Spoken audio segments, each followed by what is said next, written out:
CM Yogi Adityanath की सरकार में लगातार एनकाउंटर्स चर्चा में हैं। योगी सरकार का दावा है कि यूपी की कानून व्यवस्था सख्त करने के लिए प्रदेश से अपराधियों और माफियाओं का सफाया किया गया है, मगर ये एनकाउंटर्स लगातार विवादों में भी रहे हैं। हाल ही में हुए मंगेश यादव और अनुज प्रताप सिंह के एनकाउंटर को लेकर सवाल उठ रहे हैं। योगी सरकार पर यह भी आरोप लगाया जाता है कि उनकी सरकार में खास जातियों को ही टारगेट करके एनकाउंटर्स किए जा रहे हैं और कुछ खास जातियों के अपराधियों को छोड़ दिया जा रहा है। ऐसे में यूपी की योगी सरकार के कार्यकाल यानी 2017 से 2024 के बीच एसटीएफ की ओर से एनकाउंटर में मारे गए हर अपराधी का लेखा जोखा हमारे पास है। इस लिस्ट में यादव, ठाकुर, ब्राह्मण और मुस्लिम जाति के अपराधियों का सारा लेखा जोखा है, जिनको यूपी एसटीएफ ने मुठभेड़ में ढेर किया है। आपको बताते हैं कि कितने अपराधियों को एनकाउंटर में ढेर किया गया। एसटीएफ ने साल 2017 में 2, 2018 में 7, 2019 में 5, 2020 और 2021 में 10-10, 2022 में 2,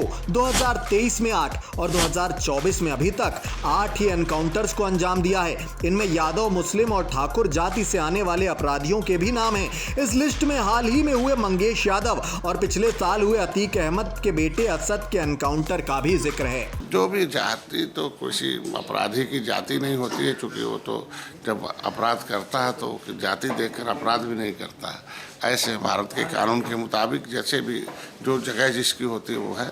अगर अपराधी को जेल के सलाखों में जाना है तो उसको पकड़ने के लिए निश्चित रूप से प्रयास किए जाते हैं। अगर अपराधी उस पर कुछ करता है तो मारा भी जाता है। ऐसे में विपक्ष को बयानबाजी से बचना चाहिए और जनता के साथ खड़ा होना चाहिए, क्योंकि जनता को दहशत, जनता को भय, जनता को तमाम अपराध करने में वो आगे आते हैं। तो इसलिए ऐसे लोगों की सजा यही है और विपक्ष को इस पर बचना चाहिए।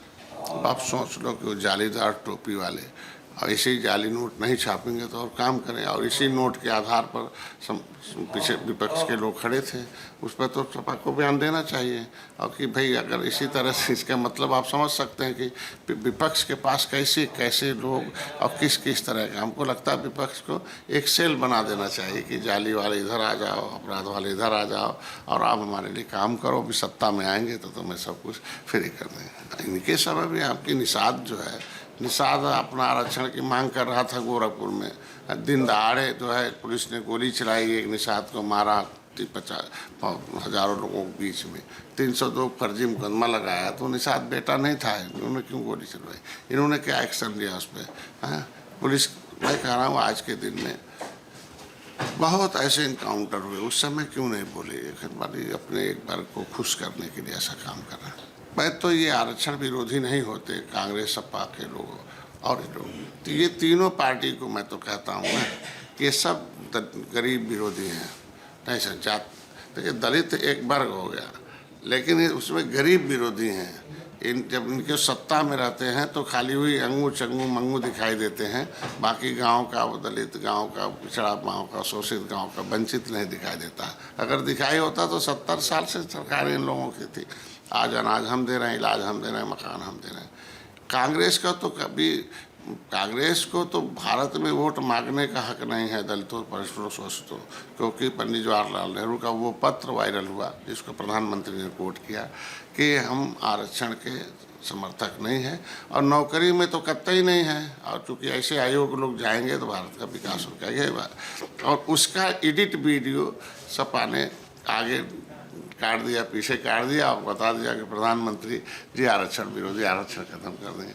तो इस पर तो कांग्रेस को स्पष्ट करना। हमने खुद ही कांग्रेस के 2 नेता जो है इस आरक्षण के धोखे में मुकदमा लिखा, रामकुल वासनी और शैलजा के हैं, क्योंकि इन लोगों ने आरक्षण जब बना था संविधान में, संविधान के निर्माण से पहले पब्लिक फाइल सभी राज्य सरकारों से एक नोटिफिकेशन मंगाया गया था कि आप बताओ कि आपके प्रदेश में कौन सोशली, एजुकेशनली, इकोनॉमिकली जो बैकवर्डनेस है, हिस्टोरिकल कस्टम ऑफ इंटेलिजिबिलिटी हो, और ऐसे लोगों की सूची बनाओ। लेदरमैन, वाशरमैन, फिशरमैन की सूची दे दिया तो लेदर सब दिख गया।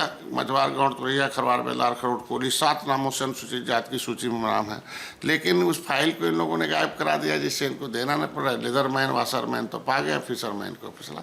ये ऐसे देश को आज़ाद कराने वाली जातियों का आरक्षण छीनना कितना बड़ा अपराध है। ये सारे लोग ऐसे हैं कि ये सारे लोग अब सोचना चाहिए, इन निषादों को सोचना चाहिए, शोषितों वंचितों को, कौन उनके साथ खड़ा है और कौन नहीं है। कांग्रेस वैसे भी उस पत्र के हिसाब से लगता है कि उसके डीएनए में आरक्षण का विरोध है और आरक्षण से के अंदर दायरे में रहने वाले लोगों का वो कभी विकास नहीं चाहते।